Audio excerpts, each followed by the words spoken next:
Do you know what's interesting, Melissa? Is it's within the last year that BYU Idaho started allowing people to sell caffeinated beverages on campus. Mm-hmm. And so I went to the cafeteria yesterday and there was only one soda option that was not caffeinated. As the cold winds of winter sweep in, there's nothing like the warmth of a comforting cup to help you slow down and unwind. This is the season. Let Postum be your cozy companion.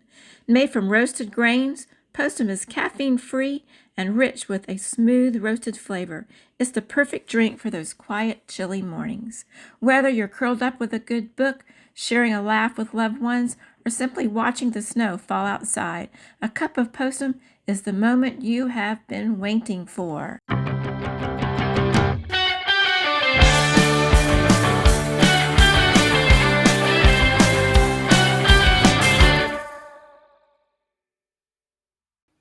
Hello, everybody, and welcome to This Week in Mormons. As you can hear, it's your favorite host, Matt and Melissa. Hey. Now Hey, it's time for the Matt. fanfare. Are Dun, we dun, dun, dun. your favorite hosts or everybody's favorite hosts? Whoever heard your favorite host, it's their favorite It's host. their favorite Whoever, host? Yeah. yeah, if you Okay, heard great. that, yeah. We love Twim. We love recording. And we love that we think we are the favorites. Yeah. Matt's a words of affirmation guy. You have to tell I him that am. whether it's true or not. Yeah, I'll write it down. I'll write you guys the script, what you need to tell me. Yeah, Just and tell then me I'm just your favorite host. it doesn't matter that you know that we're reading a script. It all feels good to you. That's right. It's like when I watch a reality TV show, I know that it's not real, but it feels real to me and it makes me feel good inside. Okay. You're a unique one, Maddie. Melissa, I have some excellent news this week, or Oh, it's this month, I guess. okay. My son got his mission call. Oh, that's right. He did. Yeah, that is really exciting. He's going to be serving in New Jersey. And I will tell you what's newsworthy about this. Tell We me. have in our ward right now 5 missionaries that are currently serving full-time missions. Uh-huh. Of those 5 missionaries, 2 of them are serving in New Jersey right now. And Really? my son will now be the 3rd from our ward to serve in this exact same mission. Because there's only one mission in New Jersey. It's the New Jersey Morristown mission. So it is. I Okay. just know that it's that. And somebody from our ward got home from that mission like 6 months ago. You know what? I hope this is a trend. I would like to see this in the church. Young men who've grown up in the church together, then going out as companions and serving in the same part of the world together. I think that's a great trend. Yeah. I wonder if there's something intentional about this. Do you? And I mean, I don't know the other people in our ward that are serving in that mission well enough, but I do know my son well enough to be like, this is the perfect mission for him. So Yeah. whether or not, like, yeah, I like the whole thing of it. I say it's an inspired call for him because it's perfect for him, like in every way I could possibly think of. But it is an unusual thing to have, Yeah. like, because we have tiny ward boundaries. Our ward boundaries are like 4 square blocks or something like that. That is It's pretty crazy. yeah, yeah, This is the time of year when all of the seniors are starting to get their mission calls because they all yeah. want to leave as soon as they graduate. Yep. And my other son, he meets with the state president this week. So he'll put his papers in soon. And then by the time we record next month, he'll have his call. Wow. He You're going to have two did. missionaries out at once. I know. I'm so excited. I can't wait. I can't wait for Monday's Zoom calls or whatever it is you Yeah. do with them on Mondays. Will And they be able to Zoom with each other? I don't think they'll want to, Oh, come on. They but will too. I really don't think they will. Yeah, Um, they will, Matt. 2 years is a long time not to talk to your brother. our older brother, he got home from his mission like a month before I left on my mission. So it was almost 4 years we didn't see each other. Yeah. And I was okay with that. And my younger, just younger than me brother, he left, I think, 18 when I was 18 months out. So it was like Yeah. 3.5 years I didn't see him. And Yeah. he was okay with that. Great. Hey, That's great. my son who's about to get his call desperately wants to serve stateside. Oh, And does I he? just think, wouldn't it be great if he went foreign? Like, so badly he wants to go stateside. He hates the idea of, he wants to live in, like, if he could get called to like the Beverly Hills Bel Air Yeah, mission where you have to live in a member's home and it just happens to be a mansion in Beverly Hills that would be and you perfect can for like, him. we would Yeah. love it so much. Yeah. Maybe he'll get called to the New Jersey mission. I would love that. That'd But my be wife said fun. if that happens, she would contact somebody in the first presidency and Really? say, I don't know if she said first presidency. She's like, I think I would want to contact somebody and say, wait a minute. What's going on here? Right. Well, Melissa, our episode last week, it generated a lot of buzz. Yeah. There are lots of comments from YouTube about this discussion we had about BYU and the honor code. So I'm going to read some of these comments Okay, and great. then we can just see what we think about them. Okay, great. Okay, so this person's username is at skiak004. They wrote, the church sure seems good at turning a blind eye, or should I say, covering up sexual abuse within the church and not holding powerful people in churches responsible for their actions for fear of bad press. Ironic that everyday Mormons get treated so badly and pretty much shunned if they divorce or repent for some sin when those others get the church's cover up for them. Hmm. That's an I have interesting no point. I have no comment on that. You don't I have any don't comment? I think I disagree with about 80% of what the person said. You don't think the church covers up sexual abuse for fear of bad press? I do not. You think Nope. they cover it up for people's privacy? Or you I don't don't think think they they cover it cover it up? up. I think that they settle these cases in court in some cases. Mhm.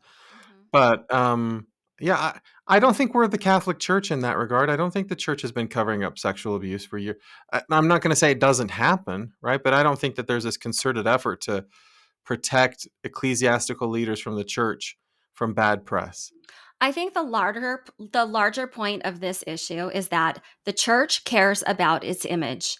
And is that why they're holding these BYU professors to this standard, not because they care about the professors, but because they care about how the church looks. And Oh, I do think they care about how the church looks. And I do think they very much expect the BYU professors to be the model representation of what they think the church should stand for. yeah, I think that's right. I Yeah. don't think that's what the listener said, but I do agree with what you said. Okay. All right. Okay, this one is at Bill's Bob or Oh, Bill S. Bob. I don't know. They said, how can an adult with any shred of self respect complain they feel unsafe about someone's management style? hmm. Well, Because you're saying that the director of church education has a certain management style. And yeah, that's why this is a story right now, because he leads a little bit differently than maybe in the past. yeah.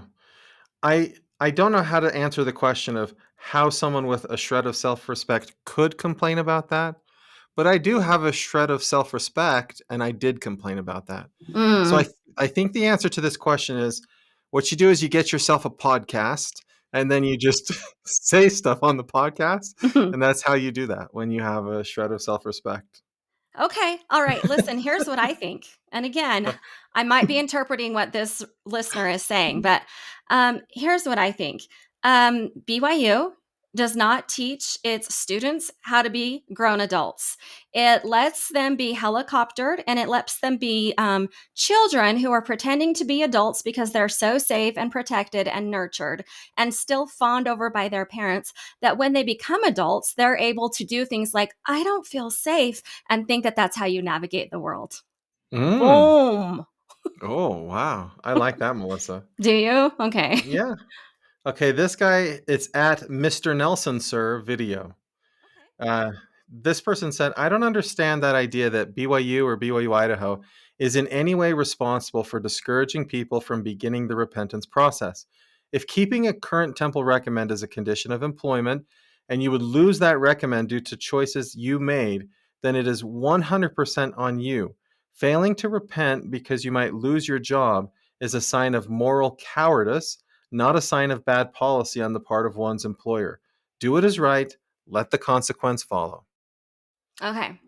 I think he perfectly articulated that part of the argument, that side of the argument. I think a lot of Yeah, people feel that way. yeah. Thank you at Mr. Nelson Sir Video. Okay, and then the last listener at Moss Cross said, the problem is that the BYU Honor Code is much more stringent than the church's moral standards. While the church is teaching about relationships with Christ and personal inspiration with programs like the new For the Strength of Youth and Come Follow Me, BYU is stuck on enforcing old Law of Moses type standards. Yeah, I'm Yeah, not, I and agree. some would say like Pharisees or something like that, right? Okay, yeah. I Yeah, think that's true. Like, I do think, and again, people will say, well, you knew what you signed up for when you signed up for BYU or whatever. But why is BYU stuck on enforcing some of these things that just don't have anything to do with the actual gospel? yeah. Like beards. Why are beards? And I'm not saying that, like, you can't have a beard and teach at BYU, but that doesn't have anything to do with the actual gospel. It has to do with the honor code. So, why is the honor code so stuck on, I don't know, this is what's appropriate when it doesn't have anything to do with the actual commandments? Do you know what's interesting, Melissa? Is it's within the last year that BYU Idaho started allowing people to sell caffeinated beverages on campus. Mm-hmm. And so I went to the cafeteria yesterday, and there was only one soda option that was not caffeinated. And there's a vending machine that they just put right outside my department offices. There are no beverages that have no caffeine in them, Huh. right? So it's like for a very, very long time, there was this standard of like you should not drink beverages with caffeine in them. But when you get rid of that restriction, then supply and demand, because that's what it has to be, right? It Right. has to be that they're like the demand is for all these caffeinated sodas. So it is interesting. It's like there's this standard that's in place that's not consistent with the behavior of the majority of the people that are here. And Right. so it's sort of like, okay, then what is the purpose of that standard? Yeah. And honestly, if we're supposed to be teaching our young adults that, like, the old model of follow this commandment and get this result, that's not the model anymore. And we're really trying to move away from that, like Moss Cross said, with, new for the strength of youth. Then why aren't we teaching that way at BYU? Why aren't we saying, Yeah. the commandments, please live them? Instead of being like, but here's the list of things that you have to do. And if you don't do them exactly, you're out. I don't have a good answer for that, except for to say that in the 1960s, when President Oaks was a young man, president of BYU, Uh he huh. gave a talk. Like one of his first talks at Devotional was basically he said, I don't understand these standards, but they exist as they exist. And someday they might change. But until they change, our job is to obey them because we've agreed to live by these standards. And I Okay. say, okay, now he's first counselor in the first presidency.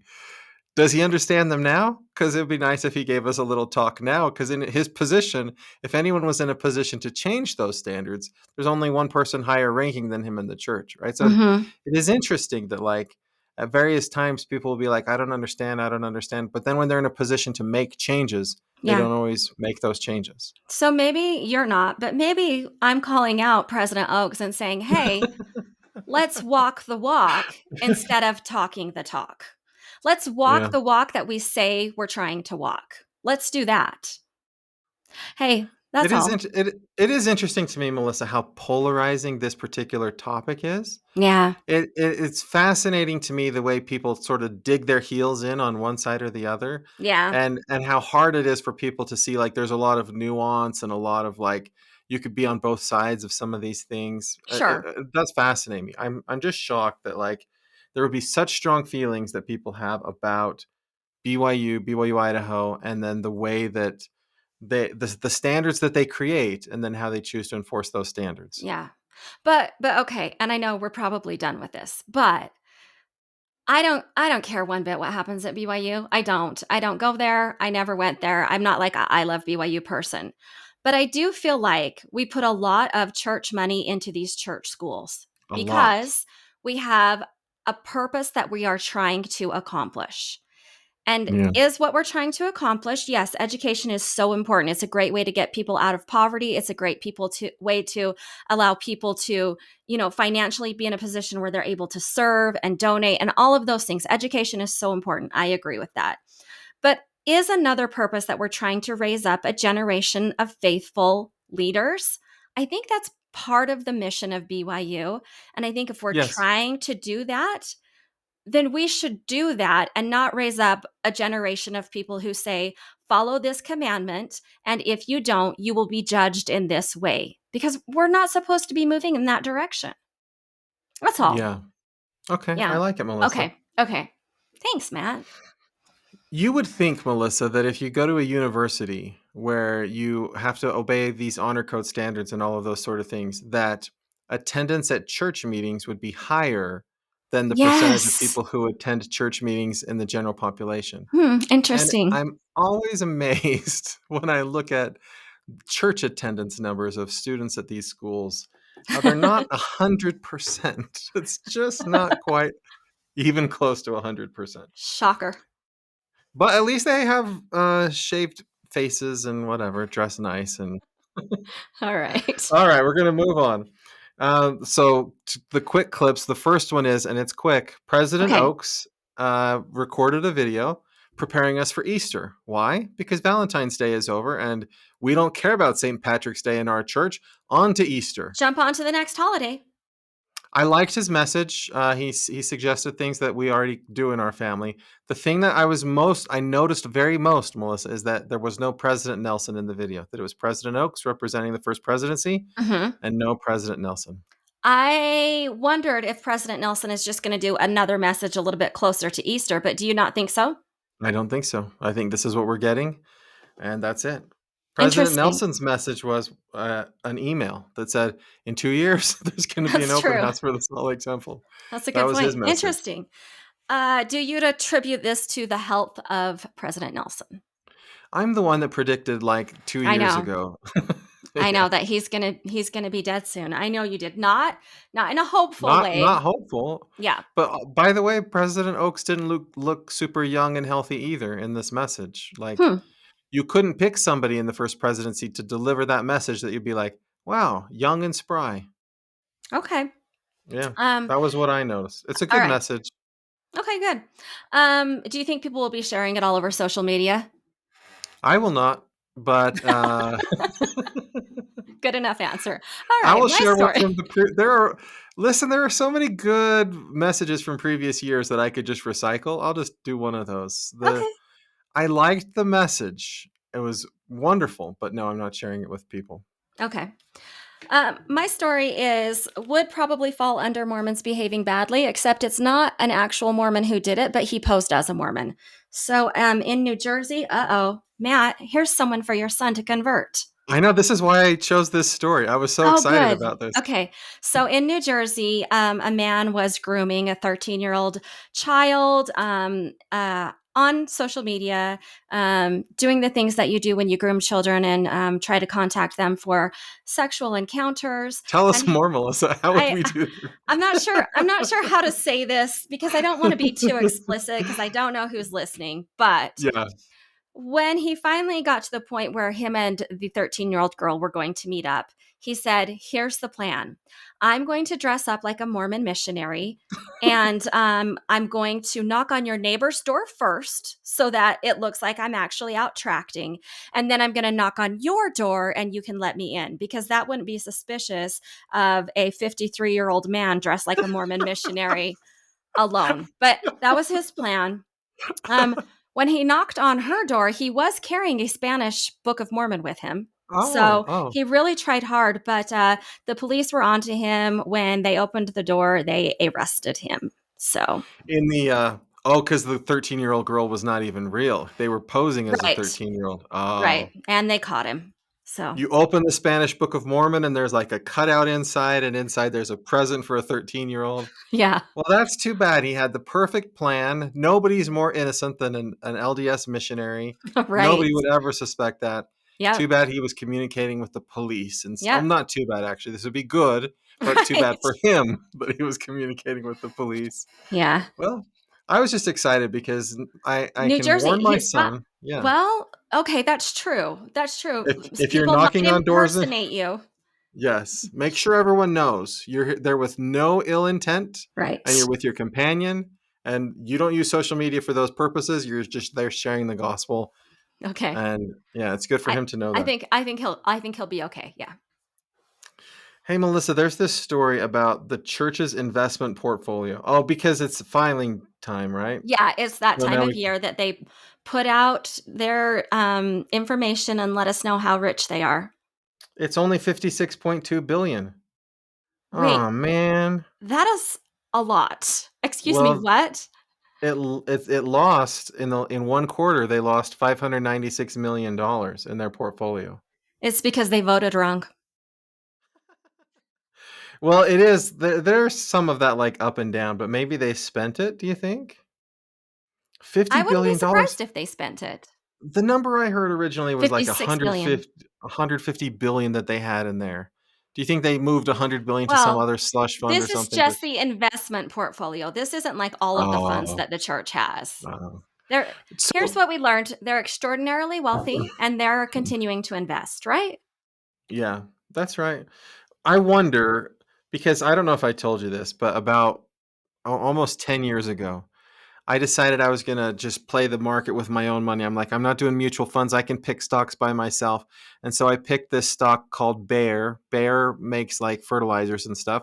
And they were merging with Monsanto that makes seeds. And I was like, oh my heavens, I'm going to own the company that owns all the seeds in the world and all the fertilizers in the world. And I'm going to make gobs of money. And then like a couple months later, they own Roundup. They got sued for like $1 billion and they lost a ton of Oh, money and my stock tanked and I was like, I'm going to hold on to it. I'm going to hold on to it. And I'm down about like 50% from what I was when I put that money in, which doesn't sound so bad, except for when you think about the stock market. Like some of these stocks have gained like 300%. yeah. Like I chose poorly. And sometimes I wonder if I should just every month, every quarter, when I see the church's portfolio, just say, I'm just doing what the church does because they're Yeah. smarter at this than There's I a am. lot of people that do that, Matt. There's a lot of Latter-day Saints who do exactly that. They would do a lot better than if they followed my advice because I made a bad As with choice. life in general, Matt. As with life in general. All right, I'm going to cover some temple news quickly. First of all, the Las Vegas temple, the new Las Vegas temple, there was a Lone Peak. lawsuit. Yes, a lawsuit filed against them. It has been dismissed. They will be able to proceed with building the temple there. Oh, So, good. They need another yay. temple in Las Vegas. They do, I guess. I don't know. I'm not a Las Vegasian, but Mm, the other temple has been there for a long time, and that city is growing. So probably. yep. And Yeah. then you sort of mentioned this, but yes, the prophet did announce that the Salt Lake Temple, which has been under renovation for years now, it's only 2 more years of renovation, Matt. Only 2 more years. And then we will have a 6 month long open house. I So know. put it on your calendar. It's quite My an interesting time to announce that. Wait, my did he want son's to announce it before he dies? Is that? that's what I think. Oh, you really do? Or it's because he really thought that the 172nd anniversary of the groundbreaking was the appropriate time to announce it instead of 72nd? the 173rd or the Right. 174th. Sure. Could be Okay. that. Okay. Yeah. But it does turn out my sons who are about to go on missions will be home from their missions and we can go to this open house together. We're That just is going to crazy. we're going to plan it now. Yeah, that's When you're home crazy. from your mission that you haven't left on yet or you don't even know where you're going quite yet, Uh-huh. let's make a date for the open house to. Perfect. But don't you think it's going to be huge? I can 6 think of months is some. a really long time for an open house. Aren't they normally like a month? Yeah, yeah, it depends Yeah. on Washington D.C. I think was one of the longer ones because they had so many dignitaries. Okay. Yeah.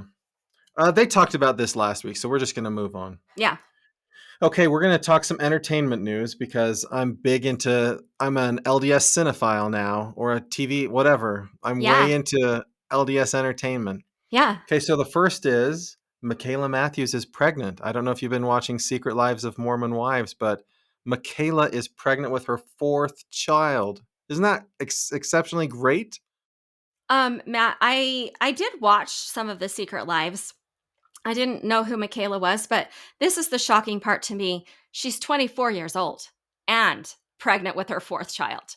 At Well, 24. that's a little old, I think, if you think about it. Yeah, you're right. Okay. I can't. Congratulations, Michaela Matthews. I think Sandra or Melissa, I think by the time our mom was 30, she Yeah. had 7 kids No, under that's the age. true. Yeah. But that was a long time ago. I don't think she would celebrate Michaela's choice to have this many children before she's 24. Oh, you don't? I I think that we wore her out. I think Okay, that that's a good point. That's a good point. I watched Secret Lives of Mormon Wives is airing on ABC now. So I Yes. recorded 2 episodes and I was like, "Okay, I'm going to give this thing a try." And I couldn't it's like The Chosen for me. I gave it like 15 minutes and I was like, "I can't. I don't get it. I don't understand it. I'm not their target You're audience." definitely not. No. Yeah. No. But we're happy for you, Michaela. Thanks for being a member of our church and having children and bringing up the next generation. Okay, there's a play out called The Big Quiet. It's going to be premiering at Morag Shepherd. Oh, no, Morag Shepherd wrote the play. It's going to be at the Pygmalion Theater Company. And it's about 2 sister missionaries. I think the whole thing takes place in their apartment. It sounds to me like the next coming of the best 2 years. Do you remember the best 2 years? Oh, I do. When you said The Big Quiet and Two Sister Missionaries and all takes place in one place, I thought Heretic. I was like, Oh, oh, a play that's Heretic. But no, no, no. it's This one is emphatically just about sister missionaries and, like I am not having any baptisms and things like that. oh, okay. Yeah, I probably won't Yeah. go see that. The best 2 years from a sister missionary perspective. What could be better than that? A few things, but yeah, good, good, good. Okay. Okay. And Isaac Wright, we interviewed him. His interview will drop sometime in March, I would imagine.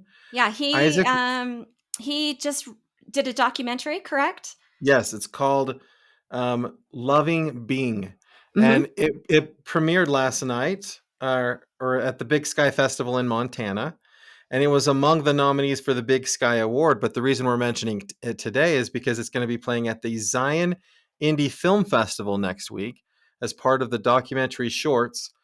So Friday, February 28th at 10 a.m. If you live in Provo-Orem area, or if you're planning on going to the Zion Indie Film Festival, you should check it out. Yeah. Loving Bing. Yeah. It was really great to talk to Isaac because he's really interested in not making Mormon content, but that Mormon people should be working in the film industry. Yep. And he has, in my opinion, the best job you could ever have. I Yeah. texted my daughter and I said, "You've got to get this job." He Yeah. is a Book Scout. Yeah. It's So different than a Boy Scout. it's different than a Boy Scout. Yeah. So he reads books and decides whether they should be made into movies and then passes the ideas for movies along to the people who make movies. Yep, Yeah. television studios. So it can be a Yeah. TV show or a movie, but yeah, Yeah. they Yeah. when TV and movie filmmakers are looking for ideas, they hire his company to help them find ideas. Yeah. Pretty cool. Yeah. Okay, well, on that note, Melissa, it's time for Famous Mormons. Yes. Famous Mormons. I'm ready. Now, normally, Melissa, I put a link in these so that you can kind of like get a sense of who the people are, but I knew that Okay. this was right up your alley, that I would Okay. not need to give you any more information about these people, Okay. even though I have no idea who any of these people are. Oh, Are okay. What's our topic? famous young adult authors. Oh, okay. Yeah, this is right up my alley. Okay, Yeah, because cool. don't you read a lot of young adult stuff for your Tons job? and tons. Yeah, yep, yep. Okay. Yeah. Okay, so the first one, her name is Holly Jackson. She wrote A Good Girl's Guide to Murder. That is a fantastic book/book series. Oh. Also, just recently made into a Netflix, I think, 3-part miniseries. She's not Mormon. I can tell you. Oh. It's not her. This is so different when you know the subject really, really well. Uh, Okay, the next choice, okay. Shannon Hale. She wrote a book series called Princess Academy. Yeah, she's written like 20 book series. Princess Academy is one of them. Oh, She is LDS. Yeah, she's a local author. She lives in Utah. She's also, I think, Utah's ambassador for young adult literature. She's hmm. a fantastic member of the church, and you should read all of her books. But let's hear who else you've got. But it's her. Maybe there's another one. Maybe there's another one. Benjamin Alaire Sayens, who wrote Same. Aristotle Yes. and Dante Discover the Secrets of the Universe. Yes, also a very good book, 2 series. It's not him. It's not him. But he's from New Mexico. Okay, so maybe It's not him. no, it's not. It's Shannon Hale. There are a lot of YA authors who are members of the church. I know. Um, when I was looking for this, I was actually shocked. And there was actually a news story in the New York Times in Uh-huh. 2023 all about like asking the question, why are there so many amazing young adult authors that are members of our church? Do you know what they do well that Hollywood could take a note from? Is they write really good books, but they aren't about Mormons or the church, Yeah. right? Like they write really good literature and they're well known and they're representing the church well without writing about the church. Do a good My job of it. family loves Brandon Sanderson. They Mhm. like when his books come out, they buy them as soon as they're out and read them Yeah. within like a day or two. Mhm. Brandon Mull is one of them. I can't even name all of them. There's tons. Yeah. Yeah. Yeah, there's so oh, the guy that wrote The Maze Runner is a Yeah, member of the church. Dashner. Yeah. Yeah. Yeah.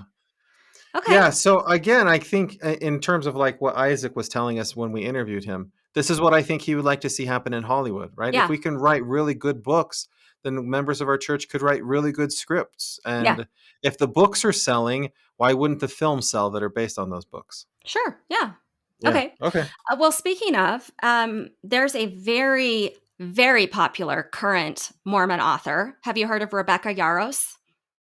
Uh, no, I Okay. hadn't heard of any of these people we just talked Oh, okay. about. Okay. Well, let's jump to Big Deal, Little Deal, No Deal, and I'll read you my headline about Rebecca Yarros, and then we'll decide. Okay. She's the author of a book series that is the absolute most popular book series right now. It's called the Empyrean series. I know you haven't heard of it. No. Anyways, here's my headline. Fans of the Empyrean series think Rebecca Yarros's books are Mormon coded. Big deal, little deal, or no deal? 3, 2, 1.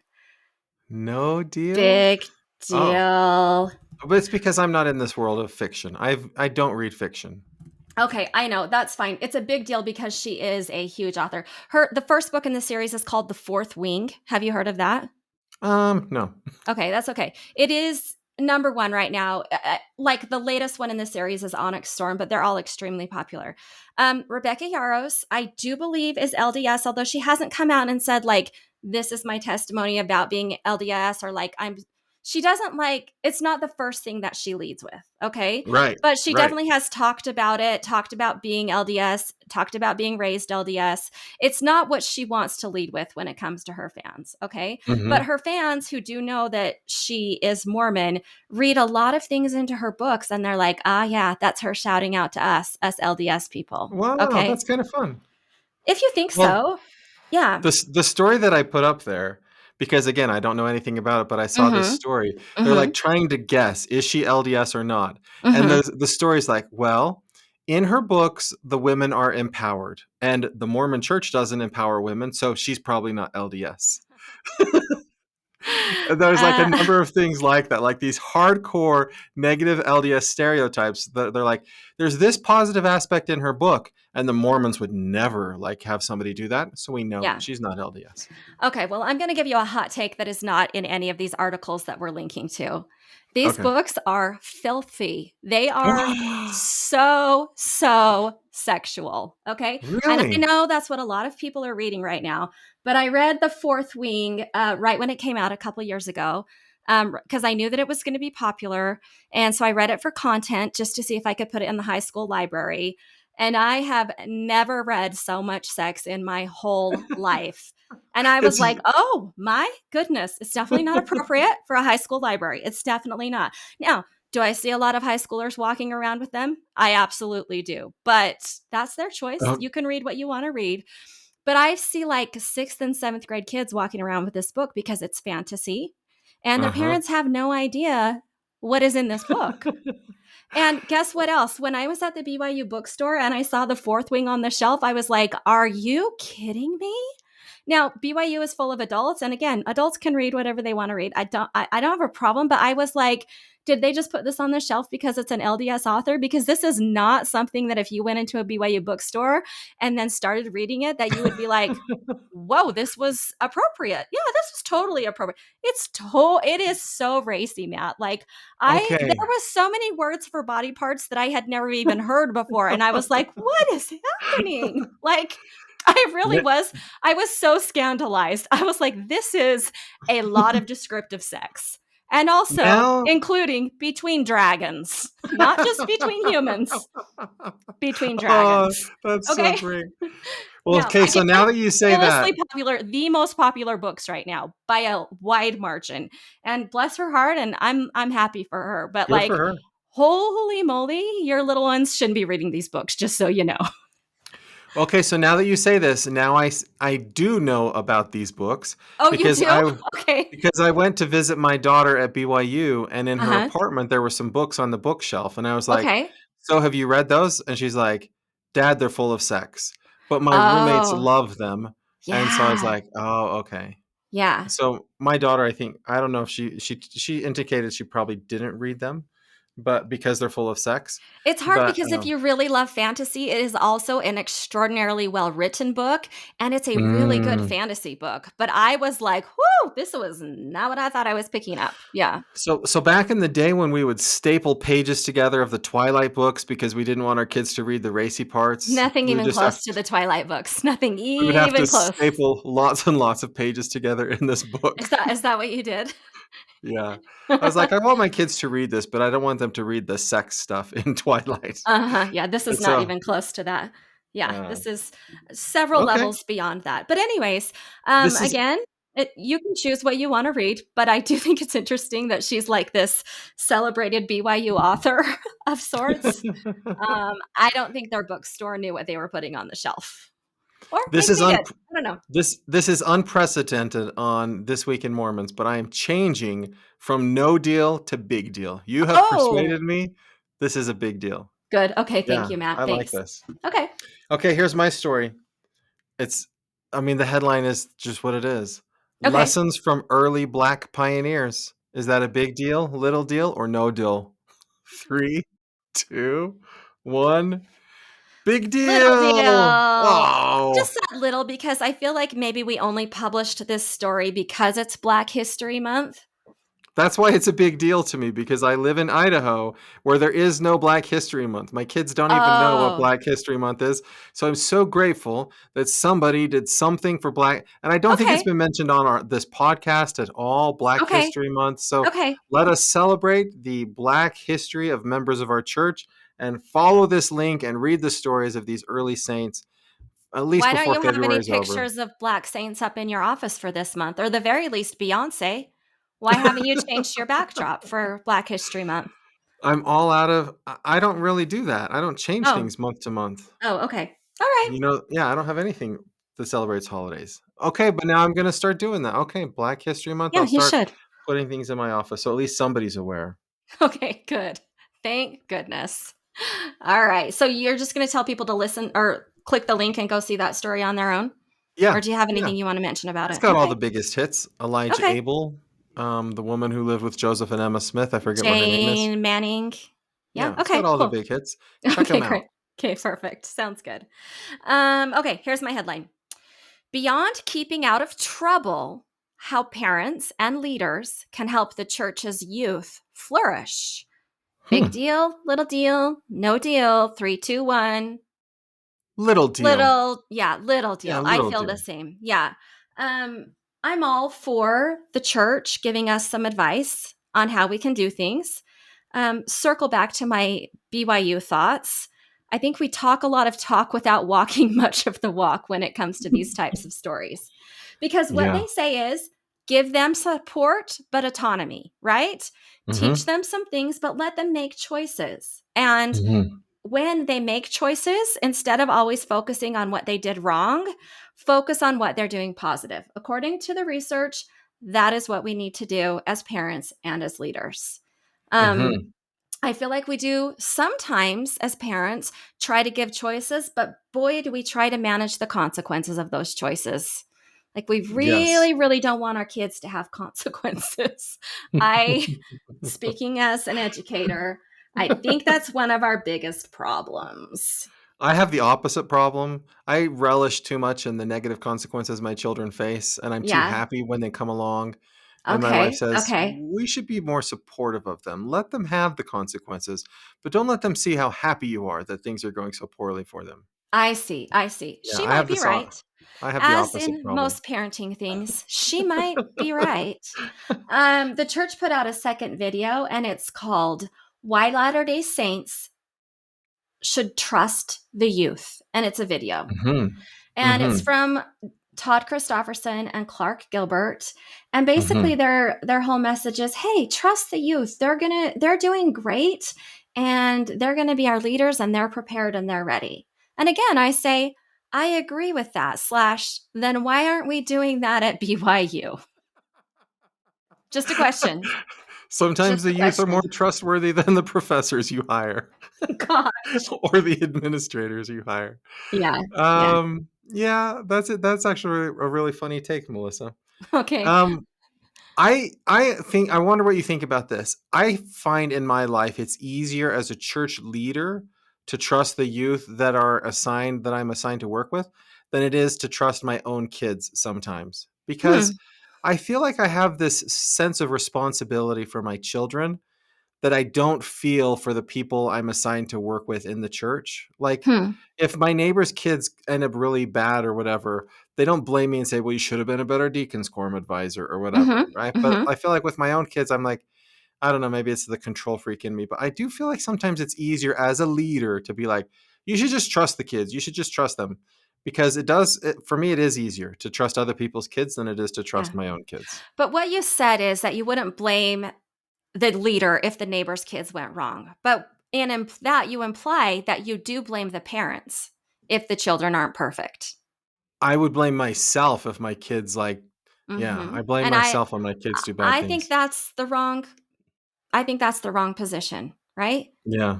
It's you're not. If they are people, then they are people, which means that you don't get to take credit for the wonderful things that they do.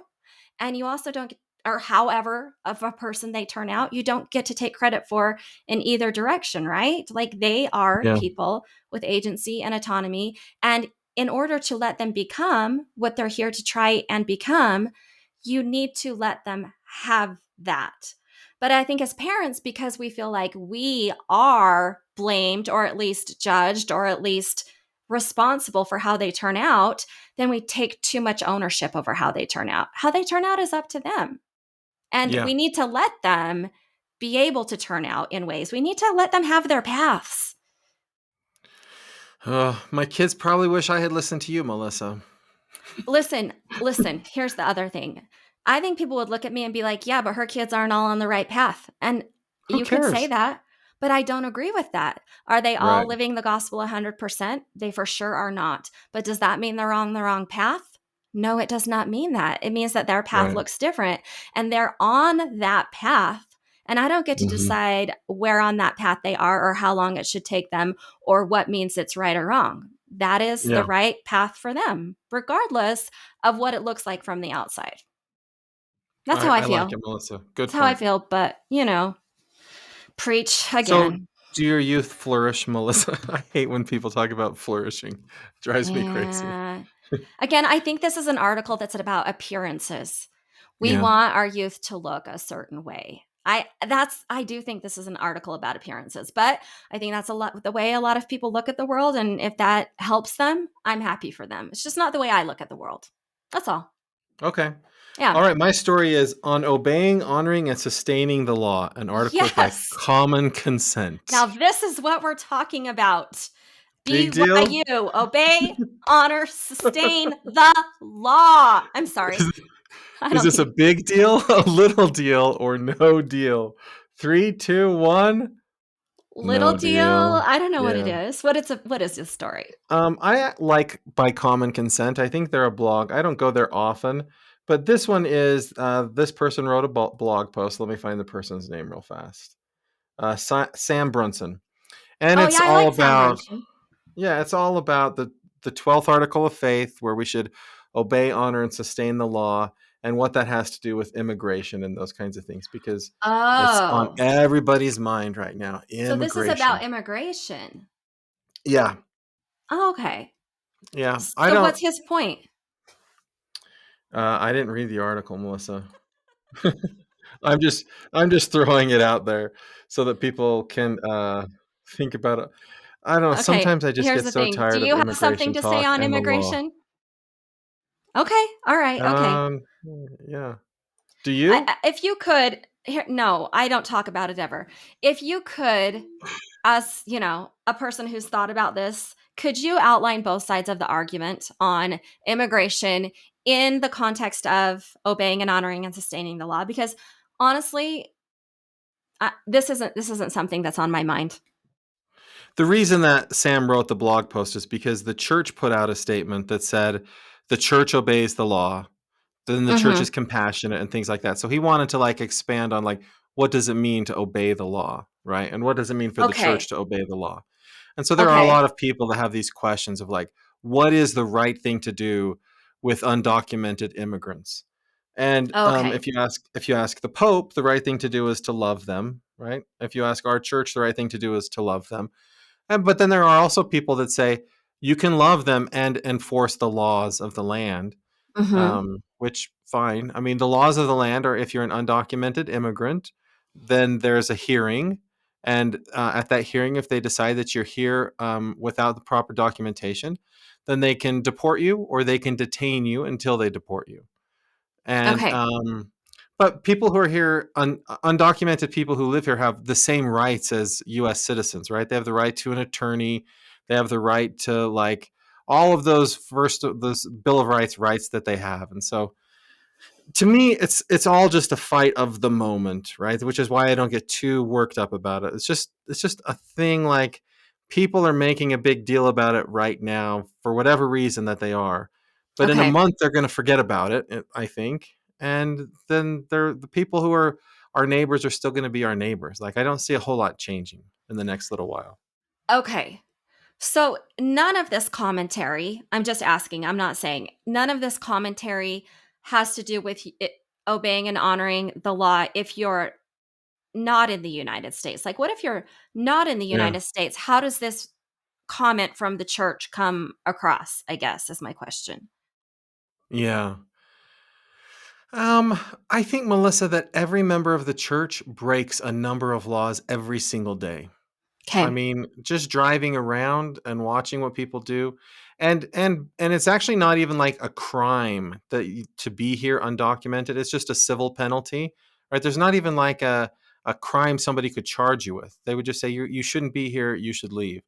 Hmm. So like that level of crime, right? There are so many like slander or the mean things people say on social media could be you could sue somebody for that stuff and have some kind of a civil penalty. Like so in that sense, I don't even know why we think about like obeying, honoring, and sustaining the law in this particular context because it's not any of our jobs to do that, right? If I work for ICE or if I work for the police, then I'm going to go do my job however they tell me to do my job. I don't have a lot of like doctrinal like opportunity to think about like what are the theological implications of this, Okay. right? Hmm. So I don't even know how it matters. When I drive down the road and I see people speeding past me, I can do nothing, which is what I normally do. I can pull over in front of them and slow down as much as I can to force them to obey the law, which I see people do from time to time. Okay. Or I can like I guess suppose have a theological debate about like what Hmm. should I do in that situation. But to me it's like all kind of irrelevant. And so, what people are trying to do is balance this. So, in Yeah. that car driving situation, the question you would be asking is, what is the loving thing to do? Because the church is saying that loving is also a commandment, Yeah. right? Yeah. So, what would you do to love your speeding neighbor, Matt?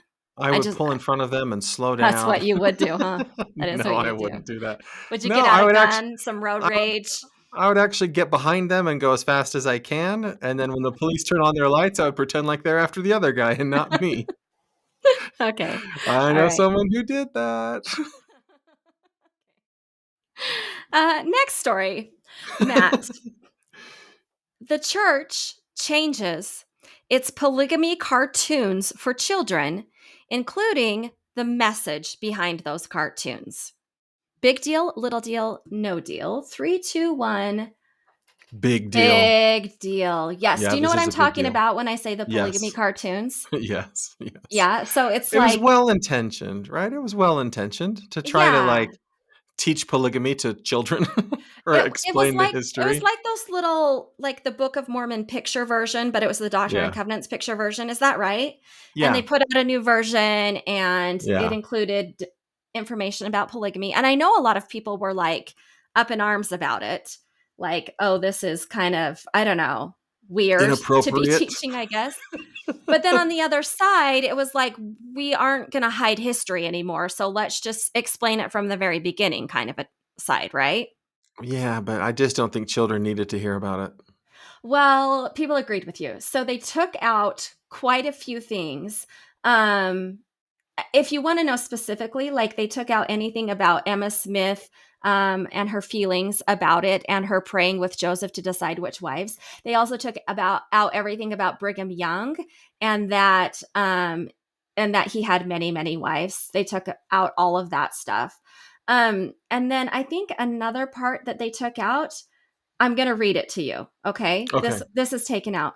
Joseph didn't want to marry other wives, but he knew it was a commandment from the Lord.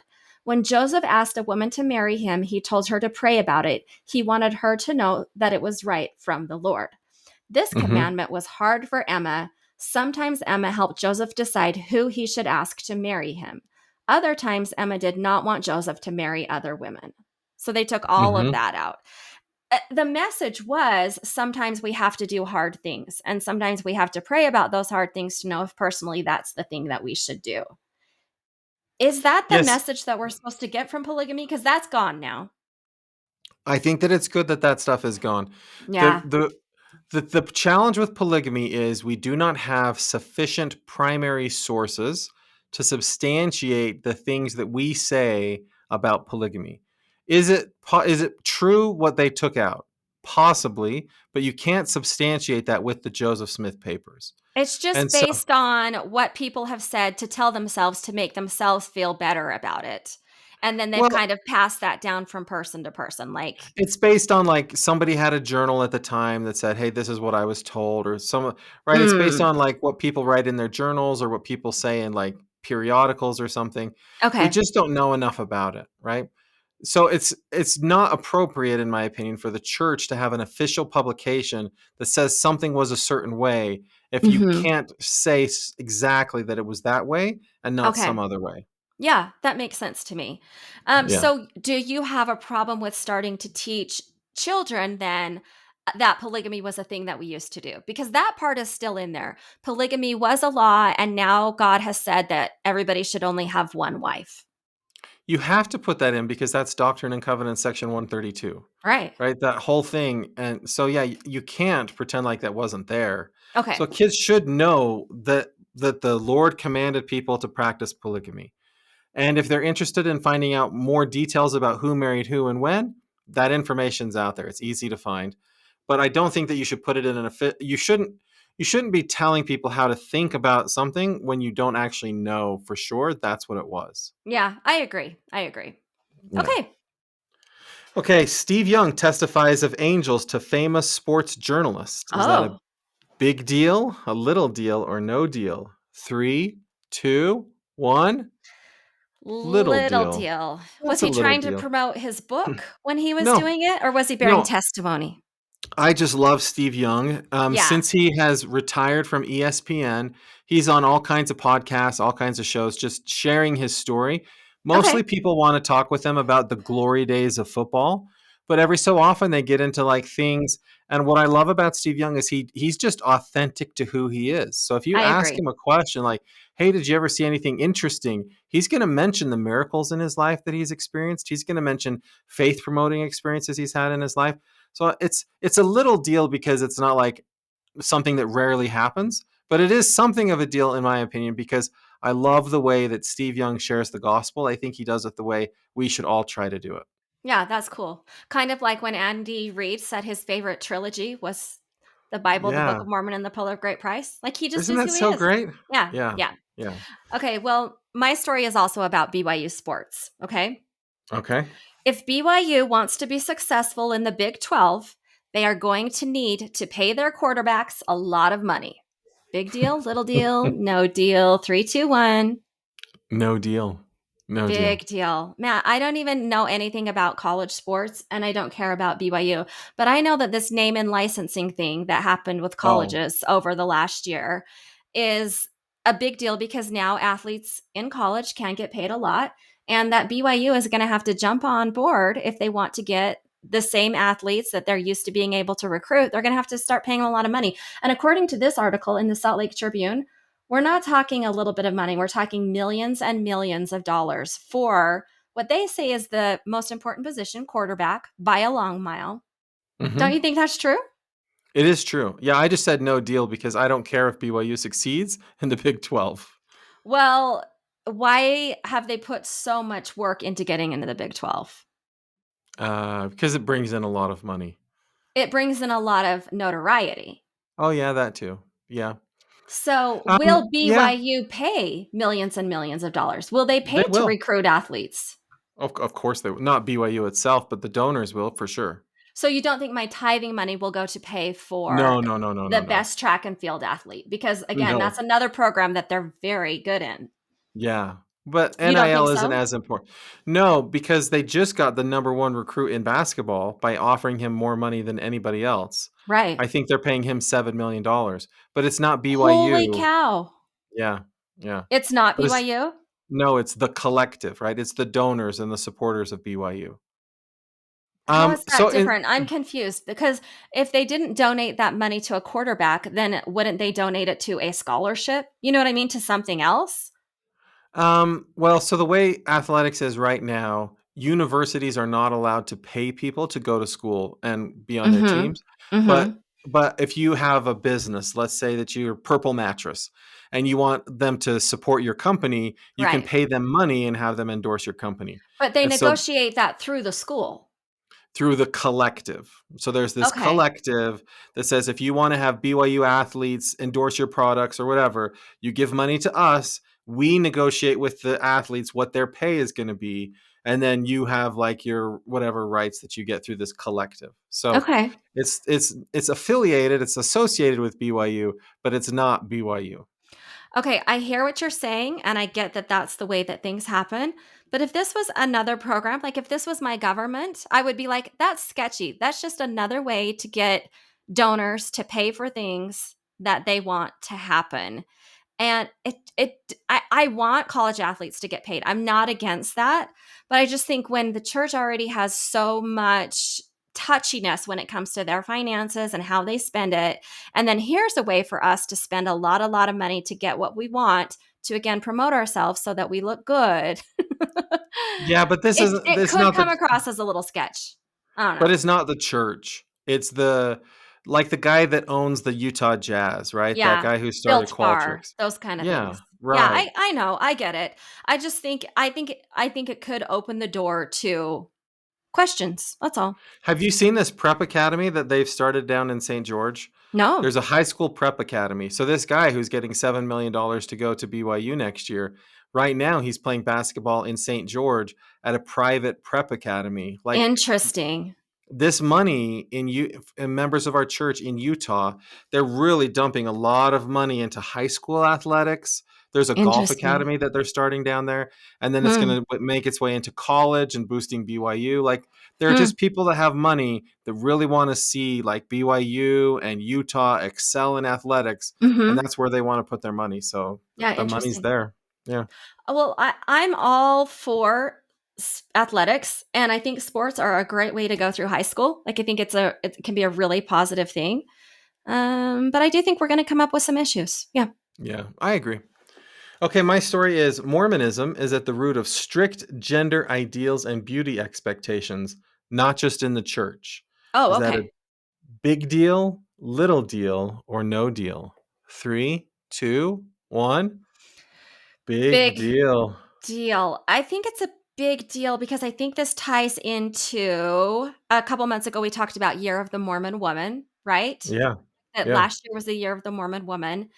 And I think that, and I don't know if this is what the story is about, but I think that LDS women have a very ex- um, specific look. They have a specific look, and that look is popular on social media right now. Would you Yeah. say that's fair? Well, and this story is all about that they say it's not some strange coincidence that Mormonism dominates the world of social media. There are Mm, specific practices within the church which actually encourage vlogging and posting. And so okay. then they go through like diary keeping and genealogy and our doctrine about like documenting our lives, right? And how we Mhm, keep mhm. our personal history. And then they Okay. just say like this space, this social media space is just the technological extension of keeping a diary. And Okay, so yeah. then they talk about all of these other things that we've seen. And it's just a very interesting little opinion piece where they say a lot of this, listen to this, how they start their article. Chances are a Mormon has crossed your iPhone or laptop screen today. And there's an Hmm, interesting reason why. So interesting. they say that a lot of the materialism and a lot of the things that are wrong with social media start with members of our church who are overposting or whatever, and then we're sending these messages out to the world in a negative way. And I just thought, what a fascinating take on this, that like all the bad of social media is caused by our church and our doctrine. Well, I don't think it's our doctrine. I do think it's our people, right? Like, Hmm.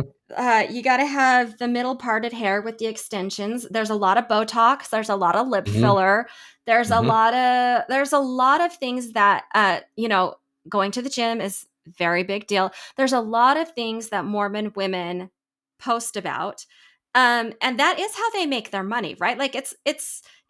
it's come out of pay for my product or promote my product that I don't know grows your hair better or whatever it is, and we will pay you for promoting that product. But then that's just kind of snowballed to the point where like this is the beauty expectation for the world, and we're the ones who are saying this is the expectation as Mormon people. Kind Well, of and they also interesting. say there's this element of the prosperity gospel in our theology, that we Yeah, sort of believe okay. this idea that if you're righteous, you're rich, right? And so, Okay. right, so that like, and I don't think that it's all true. I'm not like endorsing this view. I just think it's a really fascinating article. This person who's like, I just think it's like on the one hand, we sort of celebrate all the attention we're getting, but on the other Okay. hand, there are people out there that see that attention and take a really negative perspective on it and say, Yeah.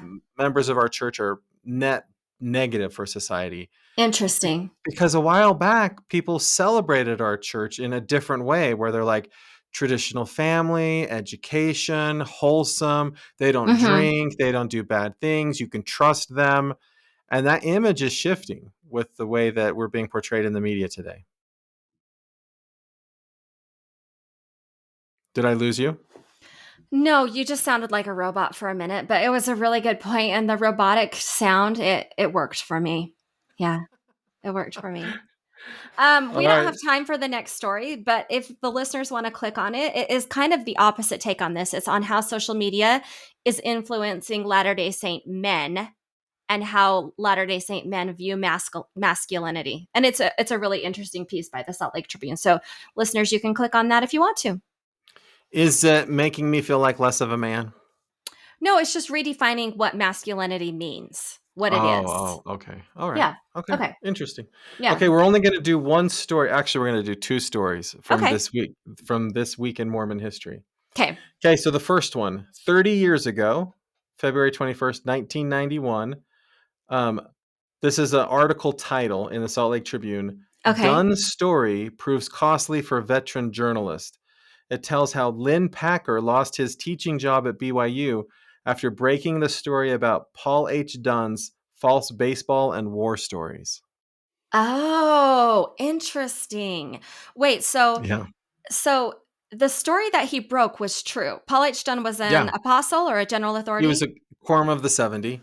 Okay. And Lynn Packer was an investigative journalist with KSL, and he looked into the Mark Hoffman stuff. He broke the story on Mark Hoffman and the forged documents and all that stuff. Oh, That yeah. cost Okay. him that cost him one job.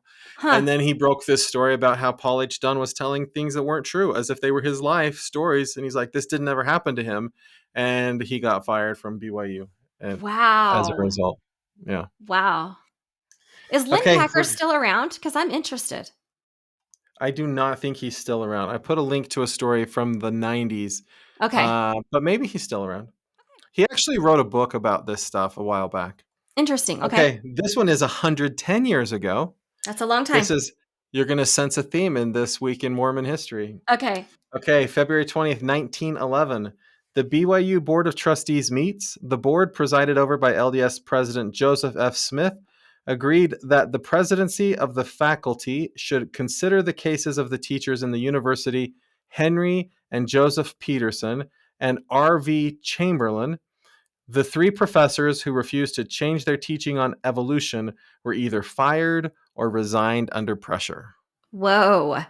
Well, so 100 years Wow. ago, 110 years ago, if people were teaching evolution at BYU, apparently three of them either were fired or resigned under pressure. And the Board of Trustees had a meeting and said, we should discuss what happened here.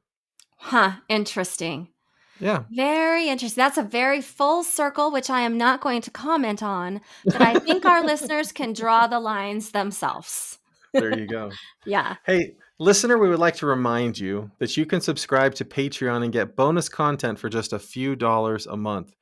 And you get these episodes before everybody else gets the episodes. Mm-hmm. You can subscribe to This Week in Mormons on YouTube. We have a fun little channel there. And if you comment on this show, there's a high probability we'll read your comments when we record again in a month. We have an interview with Rebecca Glazer that dropped a couple weeks ago that you should check out. It was really good. Yeah. We have two more that are going to drop soon. Ben Shalati. Ben Shalati and Isaac Wright from yesterday. Yeah. Both of them are really, we were both, when we got done with each one of those interviews, we were like, that was so interesting. That was so fun. So yeah, we're looking forward to those coming out in the next few weeks here. We encourage you to listen to those. And we'd just like to thank you for listening to the Original Mormon / Latter-day Saint News Podcast. Talk to you again later.